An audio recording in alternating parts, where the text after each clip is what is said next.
And welcome back. Business expert Professor Bonang Mohale says 26 years into democracy, the dearth of female leaders in business is shameful. He asks, why is gender equality in business leadership elusive when women constitute 51% of the 59.3 million South Africans? Bidvest Group Limited Chairperson Professor Mohale joins us now. A very good evening to you, Professor Mohale. A very good question indeed. How do you answer your own question? So, Metsepiso, thank you for having me. So, to start off with, we are not alone in this, but we shouldn't be satisfied. 35% of Fortune 500 companies don't even have a single woman on their board.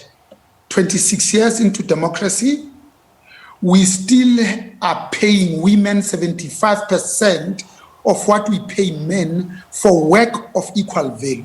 26 years into democracy, women still represent less than 25% of the C-suite or positions of leadership, and African women in particular, less than 4%. And yet we know that when you put a smartphone in the hands of women, not only does the nutrition, health, education of their own children improve, but of the entire society and the community in which they are located. So I think we need to place the blame squarely on men, because it is men who are driving the doors of corporate South Africa. It is men who need to be responsible for bringing down the glass ceiling. I think 26 years into democracy, it has now indeed become a corporate concrete.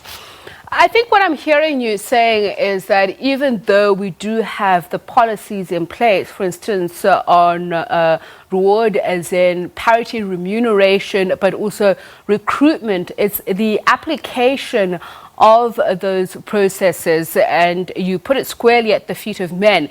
Why is it we are unable to follow the letter of the law? So when you look at rewards allocation, and indeed, when one looks at the selection process, you'll find that men are still comfortable in placing other men, their own progeny, as it were. In fact, they continue to see merit in people that look like them, talk like them, smoke the same brand of cigarette as they do, and come from the same private schools as they do. So that's why it's called a men's club.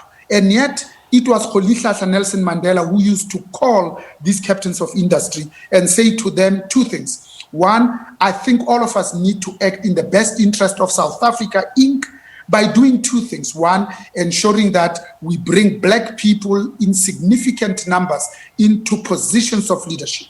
And then lastly, he used to say, I think we also need to make sure that we bring women into our companies, because there's a gross misrepresentation. And yet we know that when there are women in our corporates, we have both an outsized and oversized positive impact in the way companies perform, the way the employees feel needed and wanted, and how you create a culture where everybody feels free to speak up their mind. It's very interesting also that you say when you look at the modern world and its demands, it's women who actually possess the skills that are required, that of empathy, that of being able to connect, that of communications. So why are they then not naturally picked? As in, if they are fit for purpose, why are we not elevating them? In fact, it gets even better. At all the 26 public universities in South Africa, more women are enrolled than men.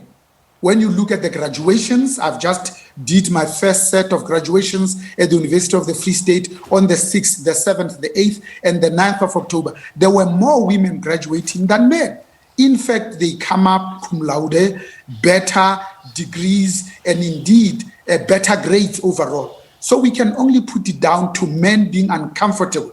They still want to maintain the status quo. They can't tell their dirty jokes in the presence of women, because now they need to be exposed to culture, to be in the presence of dignified greatness, and in this instance, from the black pool of excellence. And when you look at the C-suite, what little women are there at that level? Do they then lift as you rise? In fact, they should, but I think just like I'm a beneficiary of patriarchy, white men should make it easy for black people to get into companies and create a culture where they are not feeling that the organization is hostile, that it is indeed home. I think when we're looking for women, we are looking for fresh and new perspectives. We are looking for people that have hindsight that they can use to gain insight in order that these organizations can have better foresight.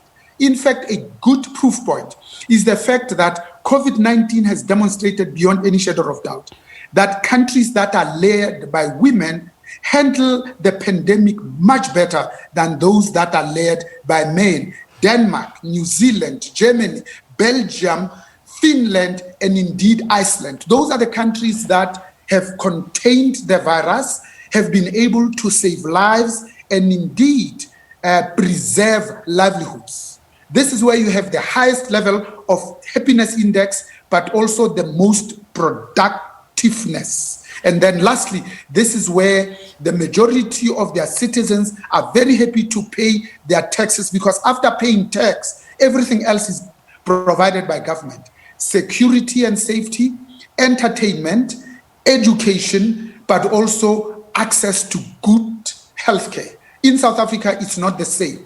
Marginal tax rates are probably at 45%. You add to that 15% VAT that you pay whenever you buy anything and everything, from paying a house to buying a car, but also buying your monthly groceries. So it's north of 60%. Over and above that, you still have to take your own children to private education. You must provide your own private security, otherwise you can't sleep at night.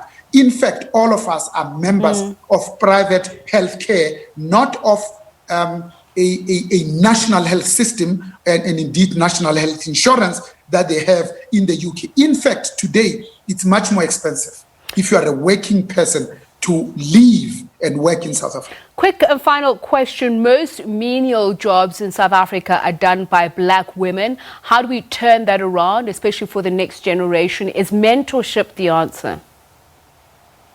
Yes, in fact, there are a number of answers. So you need to embark on serious, pointed coaching at the place of work, inside the company itself, mentorship outside for leadership in general to increase their perspectives and indeed their know-how. And then lastly, this notion called sponsorship.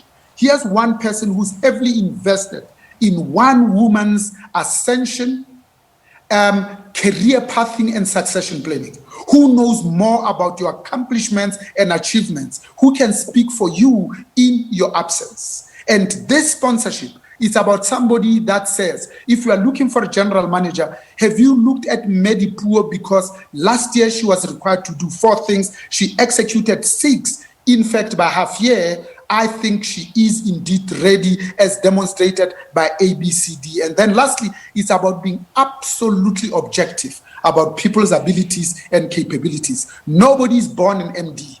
You have to have somebody that believes in you, because a doctor is not what you are when you graduate. It's what you become once you start practicing. All right. Nobody learns to swim by reading just a textbook. You have to put your big toe in the water. Thank you. Thank you very much, academic and business expert. He is chairperson of Bidvest Group Limited, Professor Bonang Mohale. And of course, we continue along the theme of women in leadership. We will be speaking to WHO Africa Regional Director, Dr. Matshidiso Moeti, at 7 p.m. on where Africa is given Europe's second COVID-19 wave and what should we be doing. What should we be advising African countries to do in flattening the curve? That's all coming up.